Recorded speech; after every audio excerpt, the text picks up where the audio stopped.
नमस्कार दोस्तों, मैं राजू अपनी पढ़ाई के लिए कर्नाटका कॉलेज के अंदर एडमिशन करवाने गया था।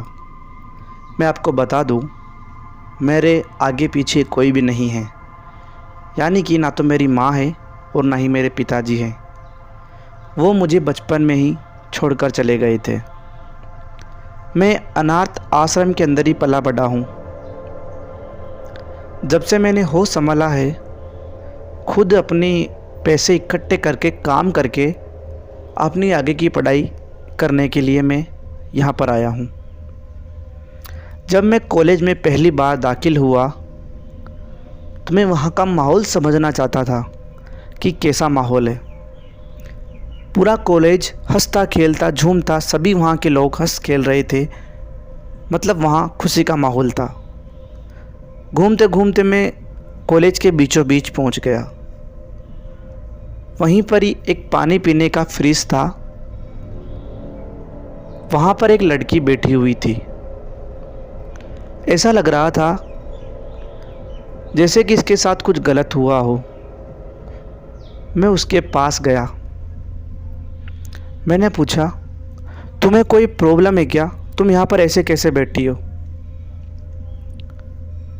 उसके बाद उस लड़की ने मेरी तरफ कुछ अलग नज़रिए से देखा, परंतु वो बोली कुछ भी नहीं। मैंने फिर पूछा, आपको कोई दिक्कत है क्या? और आपके साथ ये, मतलब उसके कपड़े फट रहे थे। तभी मेरे पीछे से आवाज़ आती है, अरे राजू, तू यहाँ पर क्या कर रहा है? जब मैंने पीछे पलटकर देखा तो मेरे बचपन का दोस्त तनु था। वो तनु जो मेरे साथ स्कूल के अंदर पढ़ा था। मैंने कहा, अरे भाई, तू भी यहीं रहता है? उसने कहा, हाँ, और तेरा कैसे आना हुआ? मैंने कहा, मेरी ये कॉलेज है और मैंने यही डिसीज़न लिया है कि मैं यहीं पर ही पढ़ूँगा। उसने कहा, बढ़िया है, परंतु तू सामने किससे बातें कर रहा था? मैंने कहा कि इस लड़की से। ऐसे कहकर मैं उस लड़की की तरफ मुड़ा तो वहाँ पर कोई भी नहीं था। तनु ने कहा, लड़की? अरे रे, कुछ चक्कर है क्या? मैंने कहा, नहीं भाई, चक्कर वक्कर कुछ नहीं है। यहाँ पर एक लड़की बैठी हुई थी जिसकी हालत ख़राब थी और ये पता नहीं कहाँ चली गई, क्योंकि दोस्तों दोनों तरफ बरामदे थे। अगर वो उठकर जाती तो भी मेरे को आराम से दिख जाती, बहुत बड़े बरामदे थे, परंतु वो गई कहाँ? फिर मैंने इस बात को यहीं छोड़ दिया और अपने पुराने दोस्तों से मिलने चला गया। तनु के पूरा सर्किल था दोस्तों का, उनसे मिला और हमने काफ़ी इन्जॉय किया। मेरे को कॉलेज के बाहर, मतलब कॉलेज के बाहर हमने पार्टी करी थी, तो मुझे वहीं देर हो गई और करीब 9 बज गए। अब मैं अपने रूम पर जा रहा था। मेरे पास कोई भी साधन नहीं है, ना तो बाइक है ना साइकिल है। पैदल आऊँगा और पैदल कॉलेज जाऊँगा और पैदल वापस घर आऊँगा, बस मेरा यही रूटीन है। तभी मेरे पीछे से आवाज़ आती है, राजू। मैंने पीछे पलटकर देखा तो अंधेरे के अंदर मेरे को कुछ भी नहीं दिखाई दिया। मेरे को लगा शायद मेरा वहम होगा। मैं थोड़ा और चला, राजू, ये वाली आवाज़ मेरे को फिर से आई और इस बार मेरे को लड़की दिखाई देती है अंधेरे के अंदर।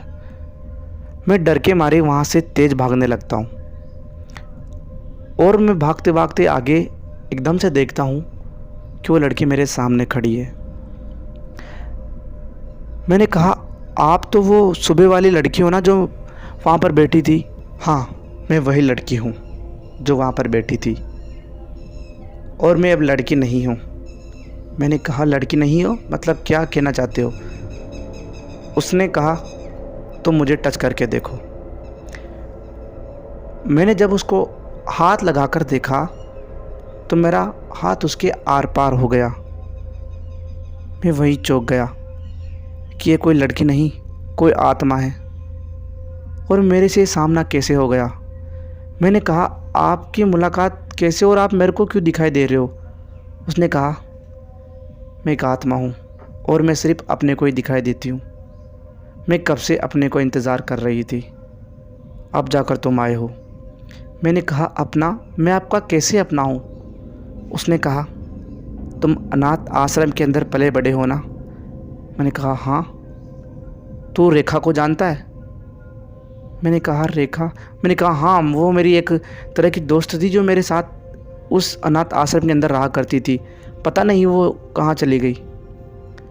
फिर उसने कहा वो रेखा मैं ही हूँ। मैंने कहा रेखा तुम? और तुम्हारी ये हालत किसने करी?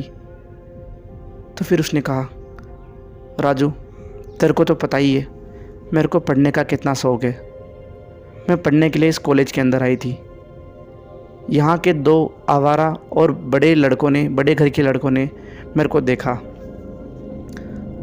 और उन्होंने मेरे साथ बहुत ही गंदा व्यवहार किया, मेरा बलात्कार किया और उन्होंने मुझे मार दिया और मारकर मेरी लाश को अपने कॉलेज के पीछे वाले गार्डन में गाड़ दिया। तुम चिंता मत करो राजू, मैंने बदला तो ले लिया है, परंतु एक तांत्रिक ने कहा था कि तुमको मुक्ति सिर्फ तुम्हारा कोई अपना ही दिला सकता है। तो फिर राजू बोलता है मैं तुमको कैसे मुक्ति दिला सकता हूँ? रेखा बोलती है कि जिस जगह पर मेरी लाश को दफनाया गया है उस जगह से निकाल कर तुम्हें उसका अंतिम संस्कार करना होगा, तब जाकर मुझे मुक्ति मिलेगी। राजू पुलिस के साथ उस जगह पर जाता है और उस जगह को खोदने लगता है। वहाँ पर कंकाल और कुछ हड्डियाँ मिलती है। उन हड्डियों का अंतिम संस्कार किया जाता है। देखते ही देखते राजू के सामने रेखा गायब हो जाती है और उसके बाद कभी रेखा राजू को नज़र नहीं आती। दोस्तों, कहानी अच्छी लगी हो तो वीडियो को लाइक कर देना, चैनल को सब्सक्राइब कर देना। मिलता हूँ आपसे अगली कहानी में, तब तक के लिए बाय बाय।